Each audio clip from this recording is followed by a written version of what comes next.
It is January 26, 2026. On the screens behind me, that countdown isn't to a launch date, it's to geometry. In about 9 to 10 months, the late 2026 Earth-Mars transfer window swings open. If SpaceX is serious about a human Mars landing by the end of the decade, the hardware has to be ready to fly this year. In this episode, we'll track the 26-month clock that dictates everything. The orbital refueling milestone that has to be proven well before the window, and the brutal cadence math behind getting enough mass to orbit to even attempt a Mars campaign. Let's be clear about the stakes. Mars is not a destination you can visit whenever you want. It is a moving target. Exactly. Picture two runners on a track.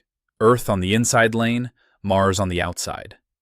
Earth gains ground a little at a time, and every synodic cycle, about 780 days, roughly 26 months, you get a best-case shot where the energy and travel time make sense.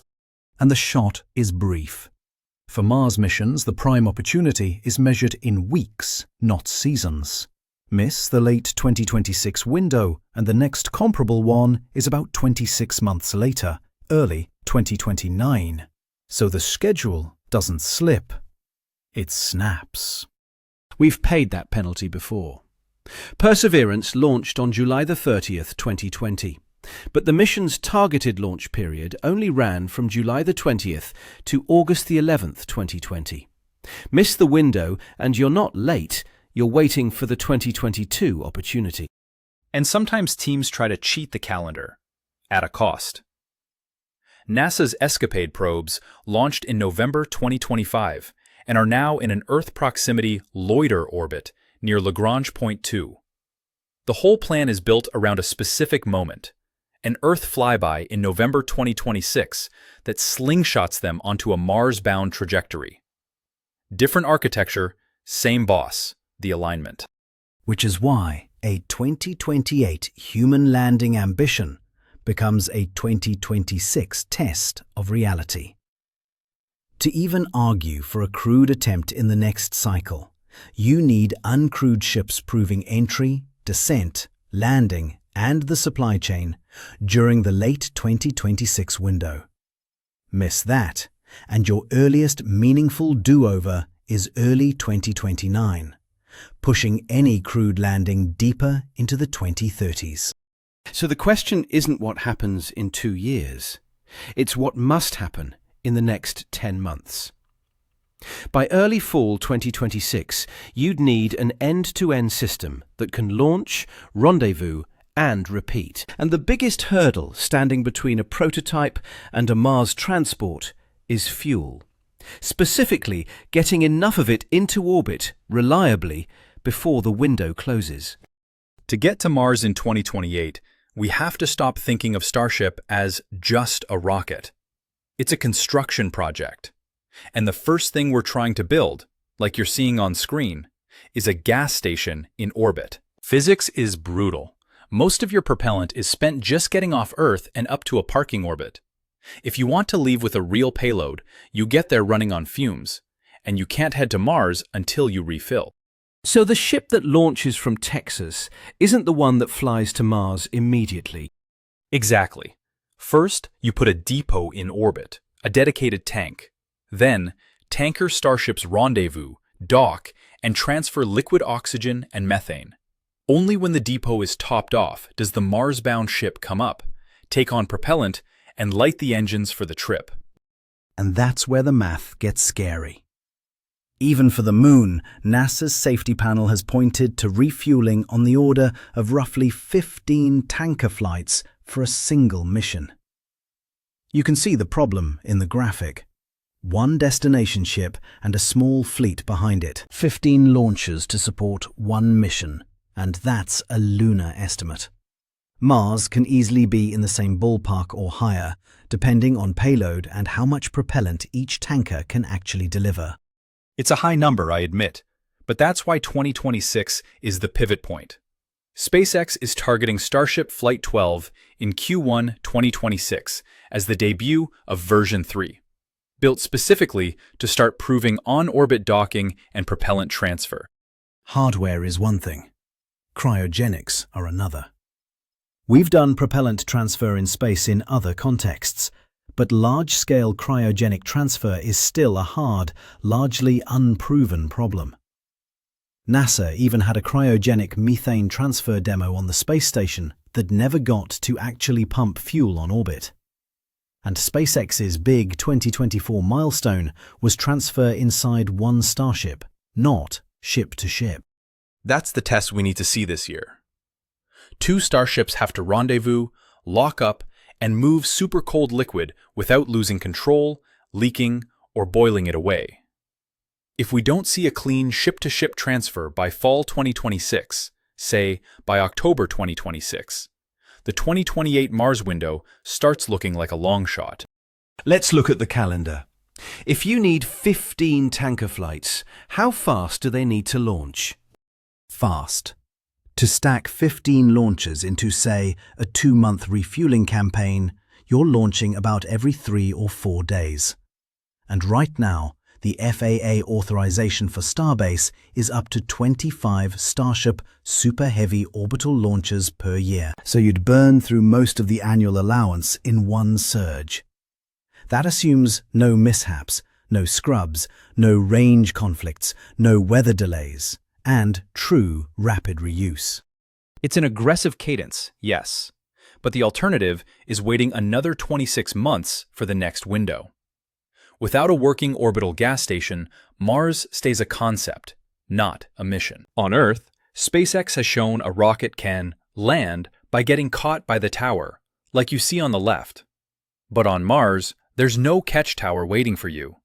You're coming down on legs, onto unknown ground, while your own engines are trying to turn the surface into a sandblaster.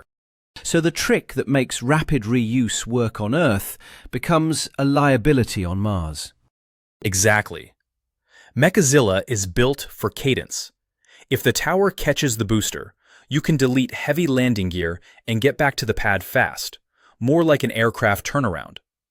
That's perfect for Earth-side tanker launches.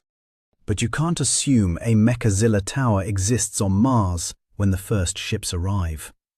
So the early Mars ships need legs.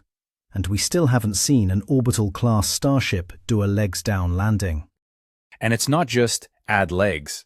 Mars's atmosphere is thin enough that you can't rely on it to slow a very heavy vehicle, but thick enough that entry heating is real. For large payloads, parachutes don't scale, so you're looking at supersonic retropropulsion, firing engines into the oncoming flow while you're still moving faster than sound. Which brings us to the regolith problem.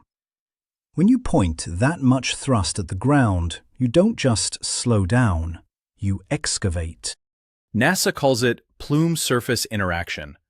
They've been running highly instrumented regolith tests in big vacuum facilities, work that ramped up in 2025 and runs into 2026.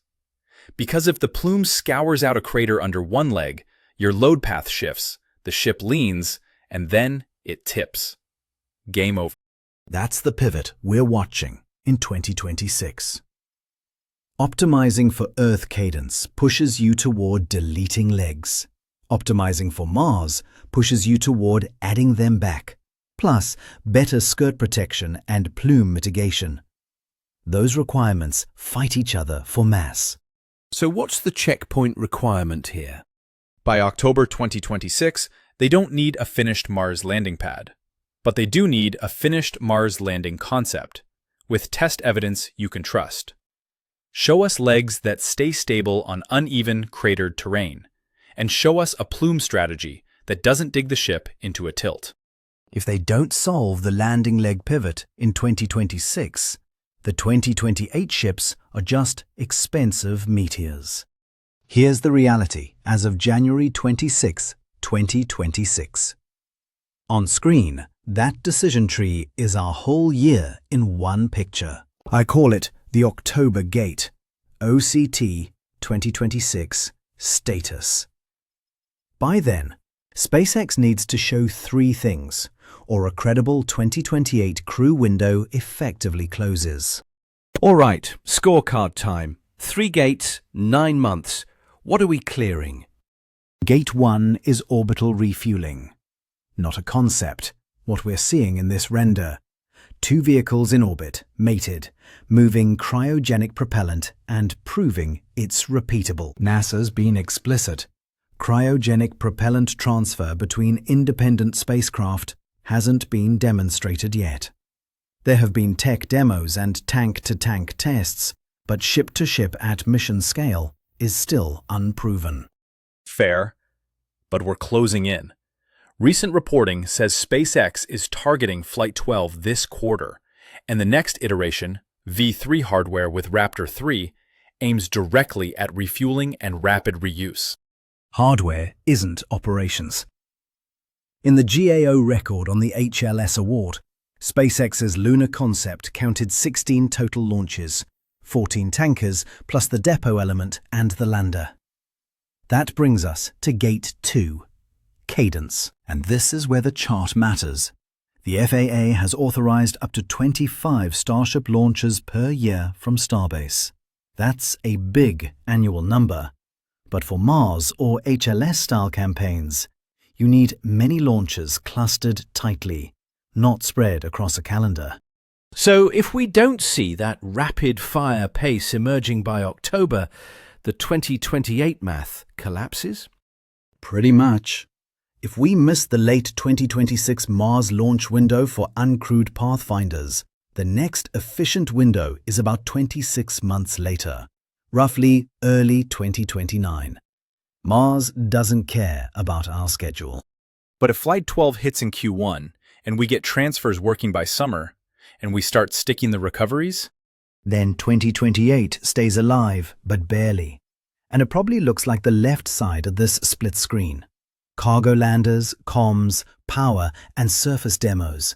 More prove it than live there. If I have to bet today, first human boots on Mars are more likely in the 2031 to 2032 window, after a full cycle of learning from cargo landings. So 2026 is make or break, not for landing humans, but for proving the chain of steps can actually close. Correct. Until we see a repeatable ship-to-ship cryogenic transfer in orbit and a recovery record that supports high cadence, 2028 crew is not a serious plan. it's going to be a tense year. But if V3 flies the way it's supposed to, we might surprise people. We'll be watching Flight 12 closely. That's our briefing for January 2026. Mission Control, signing off.